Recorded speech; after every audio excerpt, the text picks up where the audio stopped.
स्वर्ग और नर्क के बीच का फर्क। एक बार एक बूढ़ी औरत को उसकी जिंदगी भर की अच्छाई के बदले फरिश्ते ने उसकी एक ख्वाहिश पूरी करने की मंजूरी दी।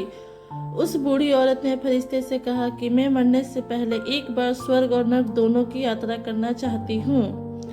फरिश्ते ने उस औरत की ख्वाहिश पूरी करने का वचन दिया और उसे अगले ही क्षण एक बहुत बड़े भोजन कक्ष में ले जाया गया, जहाँ पर बहुत विशाल डाइनिंग टेबल थे। उन पर बहुत ज़्यादा स्वादिष्ट दिखने वाले भोजन रखे हुए थे और बहुत अच्छे अच्छे ड्रिंक्स भी रखी हुई थी। मगर उस टेबल की चारों तरफ बैठे लोग बहुत ज़्यादा मायूस, भूखे और दुखी लग रहे थे।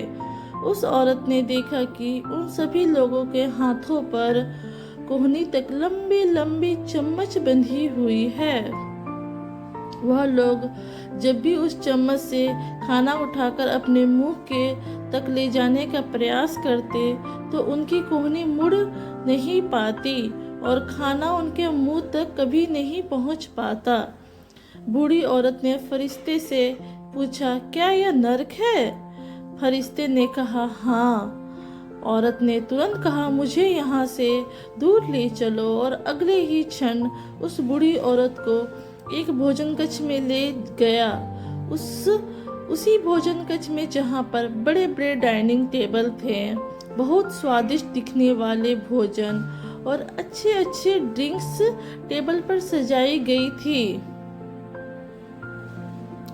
मगर इस बार डाइनिंग टेबल के चारों तरफ बैठे लोग बहुत खुश थे, हंस रहे थे, उनके चेहरे पे संतुष्टि थी। बूढ़ी औरत ने फरिश्ते से कहा, यह तो वही भोजन कक्ष है, वही भोजन है, वही ड्रिंक्स है, मगर फर्क इतना यह है कि यहाँ के लोग खुश दिख रहे हैं। ऐसा क्यों है? क्या इन लोगों की कोहनी से चम्मच नहीं बंधी है? फरिश्ते ने उस औरत से कहा, ध्यान से देखो, इन लोगों के हाथों से भी कोहनी तक लंबी चम्मच बंधी हुई है, मगर फर्क सिर्फ इतना है, इन लोगों ने एक दूसरे को खाना खिलाना सीख लिया है।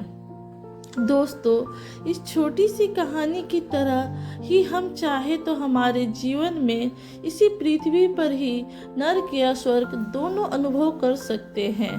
मगर हमें स्वर्ग का अनुभव करना है तो हमें पहले दूसरों के बारे में सोचना होगा, दूसरों को खिलाना होगा, दूसरों की मदद करनी होगी। ख्वाहिश हमारी है, हम चाहे तो हमारी ज़िंदगी को स्वर्ग जैसा या नर्क जैसा बना सकते हैं। कहानी अच्छी लगी हो तो लाइक कीजिए, इस कहानी को शेयर करके हमें सपोर्ट कर सकते हैं। Thank you for watching video. Please like, share and subscribe. मिलते हैं नेक्स्ट वीडियो में।